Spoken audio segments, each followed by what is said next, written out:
So the beacon of democracy, America itself, seems to be in a struggle with itself regarding the affair of ICE, the so-called immigration control something. It is acting as if it is a federal force. So it is not guided or directed by a state. It is designated by the central administration, namely the Donald Trump, Donald J. Trump administration. So if Donald Trump says, well, ICE will go to this town in this state, it will go there, and they're paying a huge sum to these ICE agents. In some of the interviews, they themselves have said, well, they're getting paid $100,000 per year to do this dirty job. And don't get me wrong, the people there are mad. They're very, very mad because the cruelty and inhumanity that is in front of them, visible as daylight, is not easy to digest, no matter what you name them.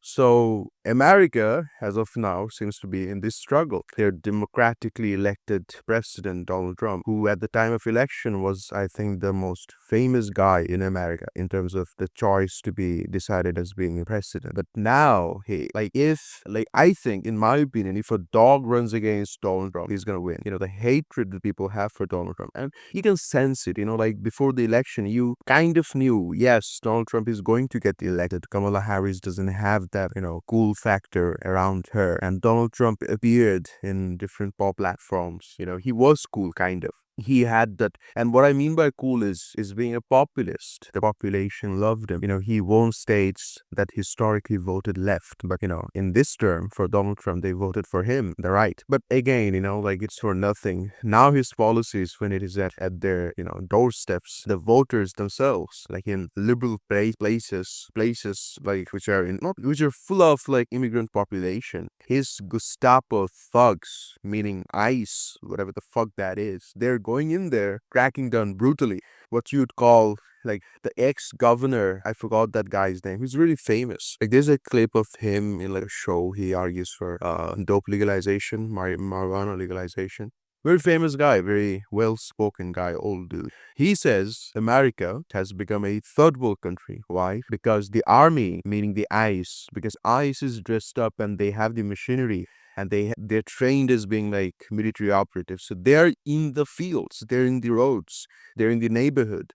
They're executing the commands of the supreme leader, Donald Trump. He said these sort of occurrings happen in the third world where there is a heck ton of anarchy. You don't see the military on streets in a civilized world, in a first world country, which he is absolutely right. There is no doubt that, yes, that is a third world thing. Well, the First and Second Amendment that Americans are so fond of, and I personally myself like them very much as well. Like it kind of guarantees that a fascist dictator will not get a rise in your country because your people have the right to bear arms, having weapons, which will ensure that no one comes to your doorstep threatening you because, well, we have the same weapon as them. And in America, you don't even have to license your firearms. You can just go there and go in the shop. They'll just check your criminal record. So if you have like a history of gun violence, you're not gonna get the weapon, but otherwise you're gonna get it, and it's very much a thing in America.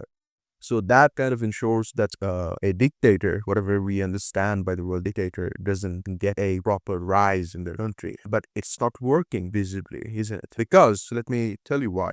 The reason why people, despite having the First and the Second Amendment, people are not being able to do anything significant against these ICE forces is because in this age of digital censorship and digital technology, like I saw some clips of the historic like Black Panther Party, black activists. They're like kind of disseminating weapons among civilians. They're kind of forming a weapons resistance against ICE, which is a commendable thing in my opinion. At least, like if violence comes to your doorstep, you shouldn't be like, if you have the means to protect yourself, you shouldn't be unguarded. So like protecting yourself, well, that's what all the Second Amendment is about.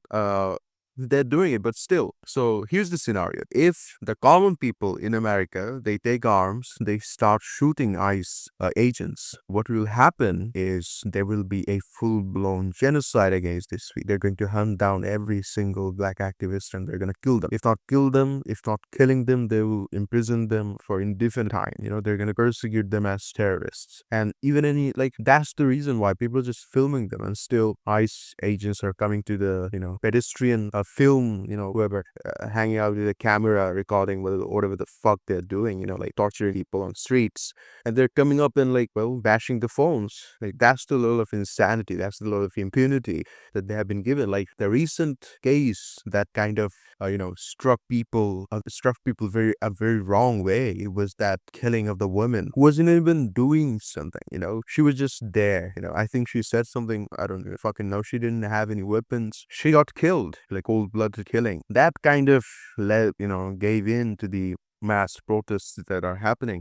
But still, you can just do that much. You can just scream, you can just, videotape them. But God forbid, in America that has First and the Second Amendment, if you go down and if you shoot them, if you do the same, if you commit the same violence against those thugs, you're assured to be treated as a terrorist to the highest degree, and you're going to be hanged, or whatever the proceedings are for terrorism, domestic terrorism. They have very fancy terms for them.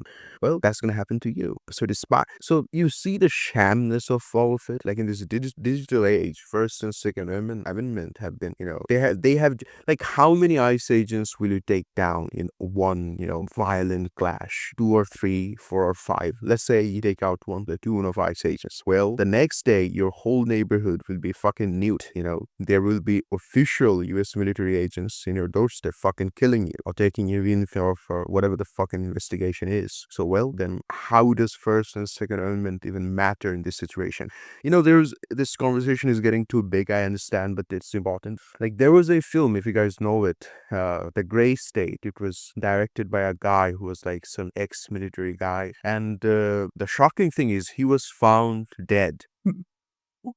When I say dead, it's not an ordinary death. He was not found like dead, sleeping dead or something. He was found with his wife and children, I guess. They were all killed, like red hand. Like, I can't even describe the violent nature of that death. And there was like blood-stained writings on the wall. So just go ahead and search The Gray State and the history of its director getting killed brutally. And that movie was into making. It was getting some buzz. Even a trailer was released regarding that Gray State movie.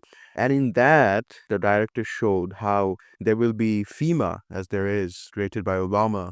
There will be this type of violence in America in future, which is happening now. And in that trailer, he showed that the crackdown against the civilian population will be on par to any other, like, Hitler-esque, not even Hitler-esque, that like Hitler's violence against the protesting people will be put to shame by the degree of violence that will be, held up against the population in America. And that's happening today.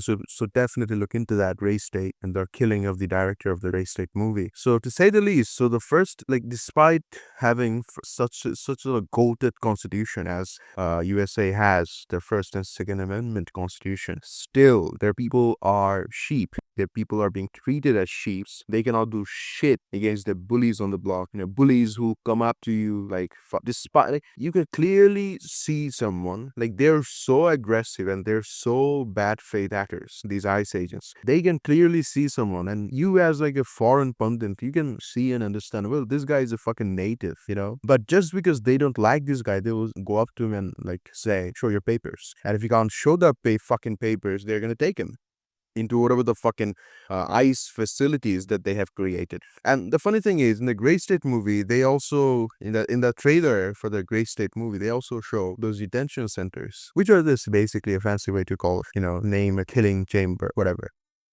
So that's the reality today. That's a real thing. And I'm not an American. I don't live in America. I don't plan to go to America.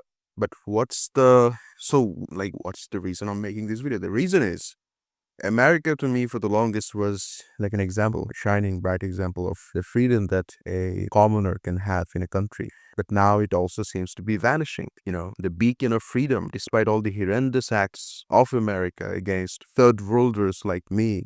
I have like, well, at least some people are living in heaven where they can speak of, where there is no third world brutality or crackdown. But well, that also seems to be crumbling down, which is not a good thing.